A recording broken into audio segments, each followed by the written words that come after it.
الرحمن الرحیم الحمد للہ رب العالمین والعاقبۃ للمتقین والصلاۃ والسلام علی اشرف الانبیاء والمرسلین۔ برادران اسلام، معزز سامعین و ناظرین اکرام، عظیم المرتبت خواجگان چشت کے پیران عظام کا تذکرہ جاری ہے، جس میں حضرت سیدنا عبدالواحد بن زید رضی اللہ تعالیٰ عنہ کے حالات، تعلیمات اور کرامات پر یہ بیان مشتمل ہے۔ حضرت خواجہ عبدالواحد بن زید رحمۃ اللہ علیہ خاندان چشت کے عظیم بزرگ، امام الاولیاء، خطب وقت، سراج الواصلین اور سید السالکین، ایسی عظیم ذات کہ جنہوں نے دنیا کو ترک کیا اور اللہ کی طرف لو لگائی اور اپنی زندگی اللہ اس کے رسول کی اطاعت میں گزاری۔ ذکر حق، خدمت خلق جن کی زندگی کا وتیرہ رہا اور جنہوں نے ہر وقت ہر لمحہ اللہ اس کے رسول کی احکامات کو اپنی زندگی میں پیش نظر رکھا۔ حضرت خواجہ فضیل ابن عیاض رحمۃ اللہ تعالی علیہ نے حضرت عبدالواحد بن زید سے شرف فیض حاصل کیا۔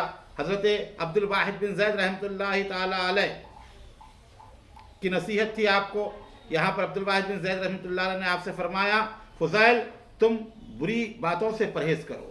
یہ اپنے مرید کو جو ہے وصیت کر رہے ہیں حضرت فضیل بن عیاض کو، کیونکہ درویشی خاموشی اور بے خوشی کا نام ہے۔ اپنے کو بھلا دینا اور خاموشی اختیار کر لینا ہی درویشی ہے۔ اسے تم اپنا لو اور اپنے پچھلے گناہوں پر پشیمان اور ماتم کنا رہو۔ ہر جگہ اور ہر وقت خدا عز و جل کو حاضر و ناظر جانو۔ یہ بتایا گیا، قرآن پاک کی بھی یہی تعلیم ہے، وَهُوَ مَعَكُمْ أَيْنَمَا كُنتُمْ، تم جہاں کہیں ہو اللہ تمہارے ساتھ ہے۔ اور اولیاء اللہ بزرگان دین پر اس لیے زور دیا کہ بندہ ہر وقت مراقبہ معیت یعنی حق تعالیٰ کو اپنے ساتھ سمجھے، اور جب ذکر کرتے ہیں تو یہی اصول ہے، اللہ حاضری، اللہ ناظری، اللہ مائی، اللہ حاضر ہے، اللہ موجود، اللہ میرے ساتھ ہے۔ یہ تصور جب انسان کے ذہن اور فکر پہ چھا جاتا ہے تو انسان گناہوں سے بچ جاتا ہے اور اعمال حسنہ اس سے صادر ہوا کرتے ہیں۔ تو فرمایا کہ جہاں کہیں رہو تم، اللہ تمہارے ساتھ ہے، اللہ حاضر و ناظر ہے۔ آج سے تمہارا نام محبوبان خدا کی فہرست میں شامل کر دیا گیا ہے۔ اس کے بعد حضرت خواجہ فضیل بن عیاض رحمۃ اللہ تعالی علیہ اپنی عبادت و ریاضت سے اس درجہ فائق پر پہنچے کہ ان کو خطب زمانہ کہا گیا۔ سبحان اللہ۔ اب یہاں پر ایک واقعہ لکھا جا رہا ہے۔ عالم اسلام کا مشہور خلیفہ ہارون رشید، جو بہت بڑا اہل علم اور بہت مشہور و معروف شخصیت ہے، یہاں پر اس کا واقعہ ہے۔ خلیفہ ہارون رشید نے ایک دن اپنے وزیر فضل برمکی سے کہا، فضل بن ربیع سے ایک واقعہ بیان کرتے ہیں کہ خلیفہ ان کے ساتھ، وزیر کے ساتھ مکہ معظمہ پہنچا۔ فریضہ حج ادا کرنے کے بعد خلیفہ نے وزیر سے کہا کہ یہاں اگر کوئی اللہ والا ہے، درویش ہے، میں اس سے ملنا چاہتا ہوں، مجھے اس سے ملاقات کراؤ۔ تو اس نے کہا کہ یہاں پر ایک بزرگ حضرت عبدالرزاق صنعانی رحمۃ اللہ علیہ ہیں۔ خلیفہ ان کے ساتھ ان کے پاس گیا اور ان سے تھوڑی دیر گفتگو کی۔ خلیفہ ہارون رشید نے کہا کہ آپ کے ذمے اگر کسی کا قرض تو نہیں ہے؟ پوچھنے پر انہوں نے اس بات میں جواب دیا، کہا ہاں۔ تو خلیفہ نے فوراً حکم دیا کہ خزانہ شاہی سے ان کے ذمے جو قرض ہے ادا کر دیا جائے۔ وہ پھر اٹھ کھڑا ہوا اور فرمایا اپنے وزیر سے، خلیفہ ہارون رشید نے، کہ مجھے کسی اور بزرگ کے پاس لے چلو۔ تو وہ سفیان بن عتبہ کے پاس لے چلے۔ وہاں تھوڑی دیر گفتگو ہوئی خلیفہ کی، ہونے کے بعد پھر وہی سوال کیا خلیفہ نے، آپ کو کوئی ضرورت ہے، کوئی قرض وغیرہ ہے آپ کا؟ تو انہوں نے بھی اسی میں جواب دیا۔ تو بادشاہ نے حکم دیا خزانہ شاہی سے جو ان کا قرض جو ہے ادا کیا جائے۔ پھر اس کے بعد کہا کہ میری تشفی نہیں ہوئی، کسی اور بزرگ کے پاس لے چلو۔ یعنی مطمئن نہیں ہو رہا تھا وہ مل کر، دو بزرگوں سے ملا پھر بھی مطمئن نہیں ہوا، تو اپنے وزیر سے کہا ہارون رشید نے کہ مجھے کسی اور بزرگ کے پاس مجھے لے چلو۔ تو میں نے عرض کی کہ امیر المومنین اب حضرت فضیل بن عیاض باقی رہ گئے ہیں جو لوگ سراج السالکین کے نام سے انہیں پکارتے ہیں۔ حکم ہوا تو ان کی خدمت میں مجھے لے چل۔ چنانچہ میں یعنی فضل جو وزیر تھا اور خلیفہ ہارون رشید دونوں حضرت خواجہ فضیل بن عیاض کے مکان کی طرف روانہ ہوئے۔ مکان پر پہنچے تو دیکھا حضرت خواجہ فضیل بن عیاض کا حجرہ مبارک بند ہے اور اندر سے دروازہ لگا ہوا ہے اور اندر چراغ جل رہا ہے، اور خواجہ فضیل بن عیاض قرآن پاک کی تلاوت میں مشغول ہیں۔ تلاوت کی آواز آ رہی ہے، چراغ روشن ہے مکان کے اندر۔ ان کے مکان پر پہنچے امیر المومنین، جب پہنچے وہاں پر یعنی خلیفہ ہارون رشید، کہا کہ حضرت میں اپنے نفس کی شفاعت کے لیے حاضر ہوا ہوں. خود بادشاہ کہتا ہے کہ میں اپنے نفس کی شفاعت کے لیے آپ کی بارگاہ میں جو ہے حاضر آیا ہوں. پھر امیر کی اطاعت بھی ضروری ہے کیونکہ دروازہ بند تھا. کہا کہ میں بادشاہ ہوں، خلیفہ ہوں، اطاعت کرنا ضروری ہے.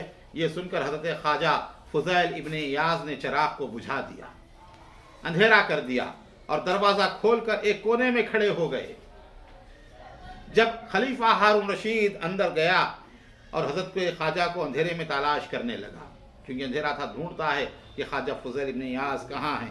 اتفاق سے امیر المومنین کا ہاتھ حضرت خواجہ کے جسم مبارک کو لگ گیا.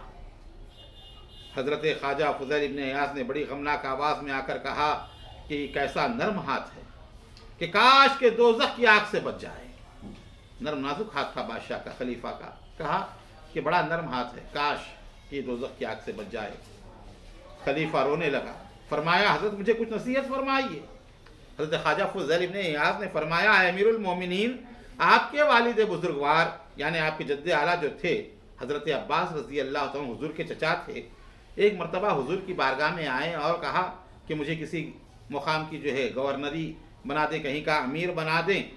تو آپ نے فرمایا، حضور نے ارشاد فرمایا چچا جان، آپ کی ایک لمحے کی بندگی 1000 سالہ امارت خلق سے زیادہ بہتر ہے. ایک لمحہ جو آپ اللہ کی عبادت کرتے ہیں وہ 1000 سال کی حکومت سے بہتر ہے.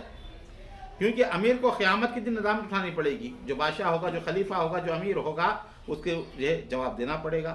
امیر المومنین ہارون رشید نے فرمایا کہ حضرت کچھ اور وضاحت فرمائیے. خواجہ فضیل بن ایاز نے ارشاد فرمایا مجھے ڈر ہے کہیں آپ کا یہ پیارا چہرہ دوزخ کی آگ کا ایندھن نہ بنے. خدا سے ڈریے اور پوری مستعدی سے اس کا حق اور حکم ادا کیجیے. پھر امیر المومنین نے پوچھا حضرت کسی کا آپ کے ذمہ کچھ قرض باقی ہے؟ یہی سوال کیا کہ وہاں پہ جو گزشتہ بزرگوں کے پاس گئے کہ آپ کے پاس ذمہ کوئی کسی قرض باقی ہے؟ تب دیکھیے کیا جواب دیتے ہیں.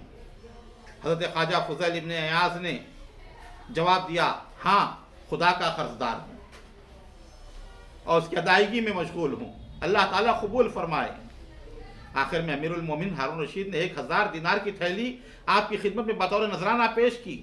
حضرت خواجہ فضیل ابن ایاز نے فرمایا امیر المومنین بڑے افسوس کی بات ہے کہ میری نصیحتوں کا آپ پر کچھ اثر نہ ہوا.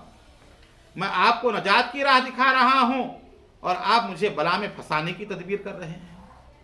آپ دولت دنیا مجھے دے رہے ہیں، میں آپ کو جو ہے نجات بتا رہا ہوں، آخرت کی کامیابی، اور آپ جو ہے مجھے پھنسا رہے ہیں. امیر المومنین زار زار رونے لگے اور روتے ہوئے وہاں سے نکلے. باہر آ کر مجھ سے فرمایا، یعنی وزیر سے کہا ہارون رشید نے، کہ بادشاہ دراصل خواجہ فضیل بن ایاز ہے.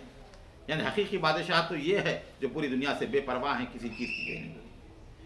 حضرت ابو علی رازی جو 30 برس تک خواجہ فضیل بن ایاز کی خدمت میں حاضر تھے، بیان فرماتے ہیں کہ میں نے حضرت خواجہ کو سوائے ایک مرتبہ کے جب ان کے صاحبزادے شیخ علی کا انتقال ہوا کبھی مسکراتے نہیں دیکھا. بچہ مر جائے تو لوگ روتے ہیں، یہاں پر مسکرا رہے ہیں. شیخ علی کا انتقال ہو گیا، آپ کے صاحبزادے کا انتقال ہو گیا ہے. مخدوم زادہ شیخ علی کا وصال قرآن پاک کی ایک آیت سن کر ہوا تھا جب وہ مسجد حرام میں چاہے زمزم کے پاس بیٹھے ہوئے تھے، زمزم کی کنویں کے پاس بیٹھے ہوئے تھے. ابو علی رازی فرماتے ہیں کہ مخدوم زادے کی تذیف و تکفین کے بعد میں نے تخلیے میں خواجہ فضیل ابن ایاز سے بے موقع تبسم کا سبب پوچھا. حضرت کیا بات ہے کہ آپ ایسے رو رہے ہیں جبکہ ہنس رہے ہیں جب لوگ رویا کرتے ہیں؟ آپ نے فرمایا جس کام کو حق تعالیٰ پسند فرماتا ہے میں بھی پسند کرتا ہوں، اور جس امر پر وہ راضی ہے میں کیوں خوش نہ ہوں.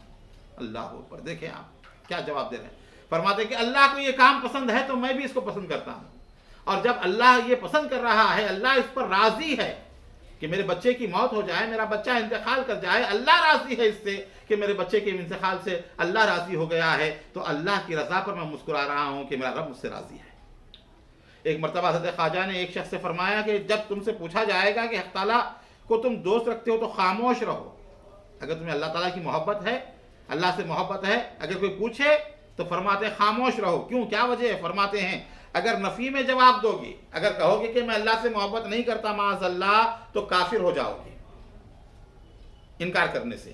اگر ہاں میں کہو گے تو زیادہ بہتر ہوگا، اس لیے کہ وہ فعل دوستوں کے زمرے میں شامل کر دیا جائے گا.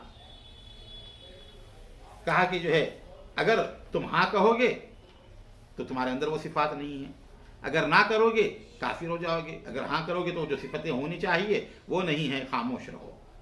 دین کی بنیاد کیا ہے دیکھیں. ایک مرتبہ لوگوں نے خواجہ فضیل بن ایاز سے پوچھا کہ دین کی بنیاد کیا ہے؟ آپ نے جواب دیا عقل. لوگوں نے پوچھا عقل کی بنیاد کیا ہے؟ فرمایا حلم، برداشت. لوگوں نے پوچھا حلم کی بنیاد کس پر ہے؟ فرمایا صبر پر. پھر فرمایا تمام برائیوں کو ایک جگہ جمع کر کے اس کی کنجی دنیا کی دوستی کو بنایا، دنیا کی محبت کو بنایا. توکل کے بارے میں لوگوں نے پوچھا تو آپ نے فرمایا توکل کے معنی یہ ہے کہ سوائے اللہ تعالیٰ کے کسی سے امید وابستہ نہ رکھے، اور متوکل اس کو کہتے ہیں جو ظاہر و باطن ہر حال میں راضی برضا رہے، یعنی اللہ کی مرضی کے مطابق وہ عمل کرے اور راضی رہے. حضرت خواجہ فضیل بن ایاز کے خلفاء. حضرت خواجہ فضیل بن ایاز کے 5 خلفاء تھے. سلطان شیخ ابراہیم ادھم بلخی جو آپ کے جانشین ہیں، شیخ محمد بن یزید الشیرازی، خواجہ بشر حافی، شیخ ابی رجا الاتاری اور خواجہ عبداللہ سیاری قدس اللہ اسرارہم. آپ کا وصال 3 ربیع الاول 187 ہجری کو ہوا. آپ کا مزار اقدس بیت الحرام کے قریب جنت المعلی میں ام المومنین حضرت بی بی خدیجۃ الکبریٰ کے روضہ منورہ کے نزدیک ہے. سیر الاخطار کے مصنف نے آپ کی تاریخ وفات خطب جہاں بودہ نکالی ہے، یعنی اسے خطب جہاں بود سے جو ہے آپ کی تاریخ وفات جو ہے نکلتی ہے. یہ تھے وہ عظیم بابرکت حالات حضرت خواجہ فضیل ابن ایاز رحمۃ اللہ علیہ کے اور آپ کے شیخ عبدالواحد بن زید کے. انشاءاللہ تعالی خواجہ فضیل ابن ایاز کے عظیم المرتبت جانشین، ان کی روحانی امانتوں کے امین، خواجگان چشت اہل بہشت کے سردار، اولیاء اللہ کے امام، متقیوں کے پیشوا، صالحین کے مقتدا اور اہل اللہ خاصان خدا کے رہبر و رہنما حضرت خواجہ سلطان ابراہیم ادھم بلخی رحمۃ اللہ علیہ کا عظیم تذکرہ اور آپ کے حالات اس کے بعد آپ کے سامنے پیش کیے جائیں گے. اللہ تعالیٰ سے دعا ہے کہ اللہ تعالیٰ ہمیں عظیم المرتبت خواجگان چشت اہل بہشت کے طریقے پر عمل کرنے کی توفیق عطا فرمائے. این دعا ازمن و از جملہ جہاں آمین بات. الہی تابود خورشید و ماہی چراغ چشتیاں را روشنائی، اگر گیتی سراسر باد گیرت چراغ چشتیاں ہرگز نمیرت. وصلی اللہ تعالی علی خیر خلقہ سیدنا محمد وعلی آلہ وصحبہ اجمعین والحمد للہ رب العالمین.